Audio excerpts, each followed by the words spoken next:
Welcome. I'm Leslie Canham. I'm Mary Gavoni. I'm Linda Harvey.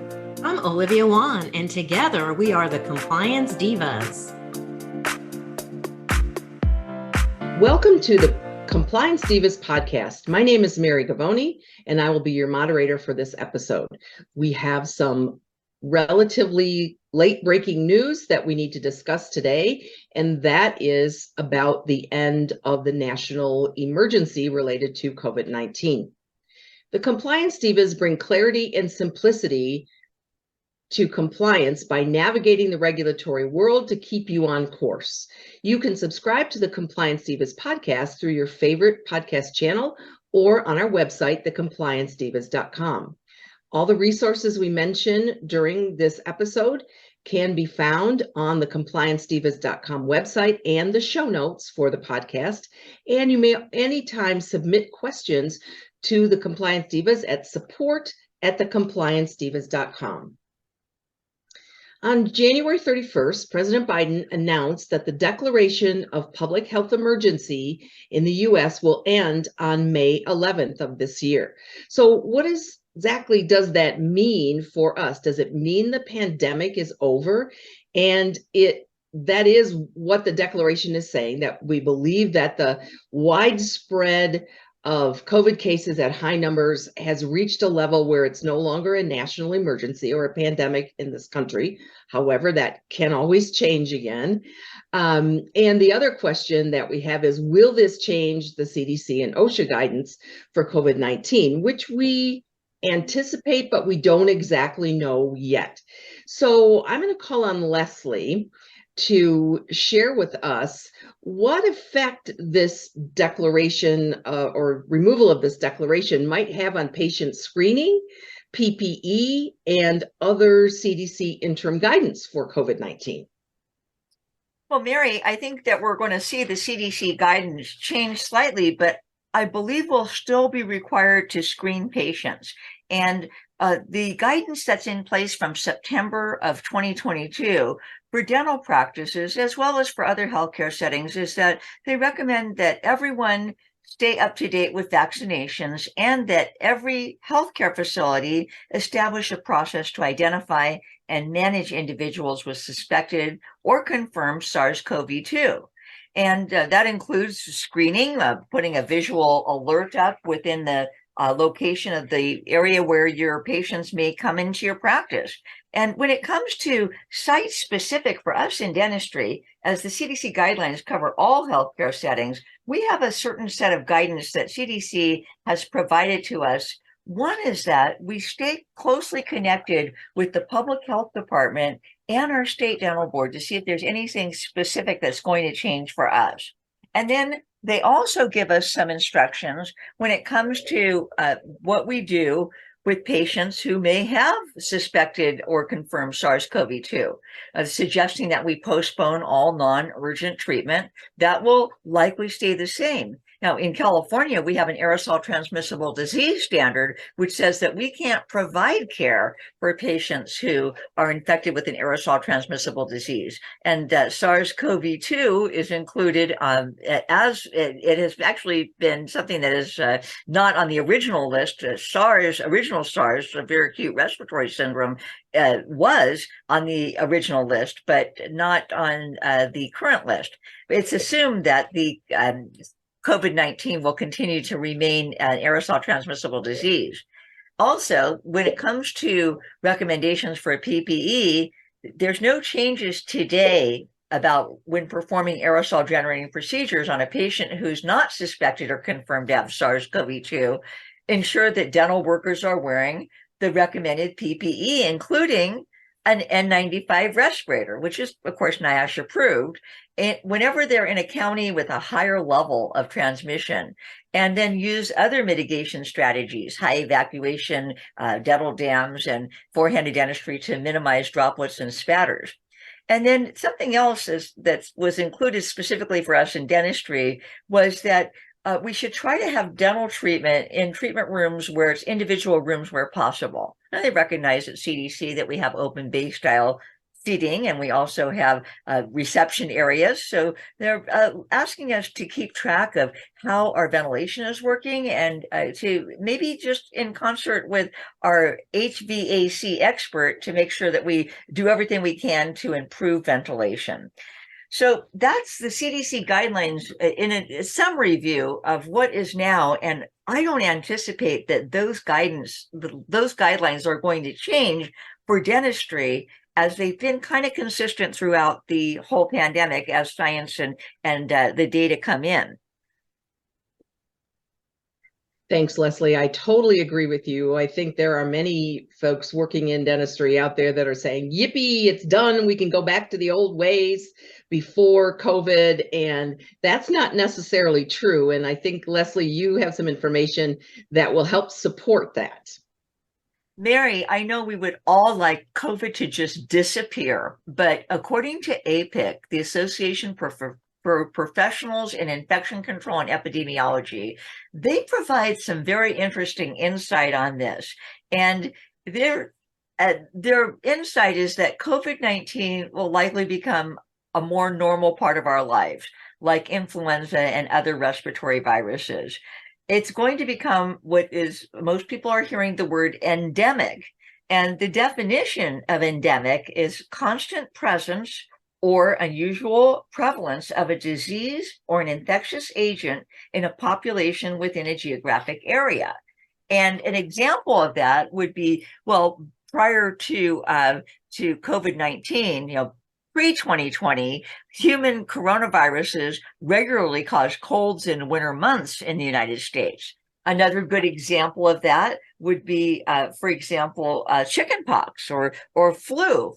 Influenza is endemic, except for when we had our swine flu, it was elevated to pandemic levels. So, Mary, it's likely going to be with us. And I know the other part of this question that you have is, what are we going to do differently if there's a disease like COVID-19 and it is endemic? And the steps that we've been hearing all along, there's important communication surrounding how to better control a disease. And when you can control a disease, you have the ability to reduce the spread. And that's also part of the definition of endemic, is controlling the spread and have the ability to reduce it. And the steps that community members, healthcare professionals, everybody can take, back to good old hand hygiene, respiratory hygiene, covering coughs, that sort of thing, getting vaccinated, keeping your environment clean, regular disinfecting of surfaces, stay home if you're sick, that's for sure. And remember that an endemic disease can get worse, and there is a risk of future COVID-19 infections increasing, and it might require additional measures for minimizing the impact on the greater community. So when this happens, when there's a periodic increase within a community, it's referred to as an outbreak. And the circumstances that could lead to an outbreak include a new variant, which we've seen many, an increased transmission related to a large indoor event or many smaller events like an indoor holiday celebration, and even low vaccination update in a community. So if an outbreak begins to expand, results in high levels of COVID spread, the community may enter what's called a new epidemic. Thanks, Leslie. That really makes it easy for us to understand. Olivia, can we just go kind of back to some basics here and talk about what exactly was the declaration of public health emergency? When did it take place, and what does the end sort of mean for us? Sure, Mary. The Secretary of the Department of Health and Human Services may, under Section 319 of the Public Health Services Act, authorized to take about 18 different actions when one of two things occur. The first is determine that a disease or disorder presents a public health emergency, or that a public health emergency, including significant outbreaks of infectious disease or bioterrorist attacks, otherwise exists. Now, Mary, as far as duration and notification, the declaration lasts for the duration of the emergency or 90 days, but it may be extended by the secretary. Congress must be notified of the declaration within 48 hours, and relevant agencies, including the Department of Homeland Security, Department of Justice, and the Federal Bureau of Investigation, must also be informed. And Mary, prior to issuing the declaration, the secretary should consult with public health officials as necessary. The public health emergency was initially declared by the Department of Health and Human Services in late 2020, which is about 3 years ago now, Mary. So that's quite unprecedented that this public health emergency has gone on for so long. It feels like almost a previous life back to the days before this happened. So Linda, can you go over with us what types of programs or services will be affected when this declaration ends? Sure, Mary. As Olivia was saying, this public health emergency notice authorizes Department of Health and Human Services to take about 18 different actions. And so instead of going through all of those, I thought I would just mention 2 that would be the most relevant to our listeners in dentistry. First is that HHS can waive or modify certain Medicare, Medicaid, and Children's Health Insurance Program, CHIP, as well as the Health Insurance Portability and Accountability Act privacy requirements. So we might think, well, most dentists aren't Medicare, Medicaid, or participate in CHIP, but there are quite a few that do, and that number with Medicare is growing. So that's why, especially with the HIPAA piece, that's why it was not a violation, Mary, to speak to or report a COVID case to the local health department. In the past, dental offices would be very reluctant to share any patient information outside the realm of treatment, payment, and healthcare operations, but there was more relaxed standards during this crisis. Another action that HHS can take is to modify the practice of telemedicine. Our listeners may recall that HHS issued a bulletin back in 2020, actually several bulletins, Mary, that allowed medical and dental practitioners to use a non-HIPAA compliant communication platform in order to provide medical or dental care, as long as those platforms were not public-facing applications, such as Facebook Live. But for this interim period, medical and dental practitioners have been able to use Zoom, Skype, Apple FaceTime, Google Hangouts, and Facebook Messenger. And we've also been allowed to use some of the non-HIPAA compliant text programs such as Signal, Jabber, Facebook Messenger, Google Hangouts, WhatsApp, and iMessage. These programs are familiar to all of us, whether we're in healthcare or not. And so during this crisis, we've been able to use these non-HIPAA compliant programs. And of course, that sets a precedence now. We have to turn around and come back and kind of pivot when this declaration ends. Because once it's over, once the public health emergency is over, Mary, all practitioners must use a HIPAA-compliant teledentistry program, as well as a HIPAA-compliant text messaging program. And these are not free. This is something that needs to be added to the budget, Mary, because we see that, using something simple on your phone is easy. You're already paying for that service. But in other words, this is not compliant and could be open a practice to fines or HIPAA complaints. So in other words, it would not be acceptable to simply FaceTime a parent to determine the extent of their child's injury or toothache once this PHE is over, Mary. So we've gone through so many different phases, Mary, with COVID, what haven't we? The vaccines, the travel restrictions, the boosters, the various COVID variants. So it's been 3 years of a lot of ups and downs. And now we're on the cusp of moving into our next new normal, but it's not going to be the way it was before COVID, Mary. Great point, Linda. It will not be the same as before COVID.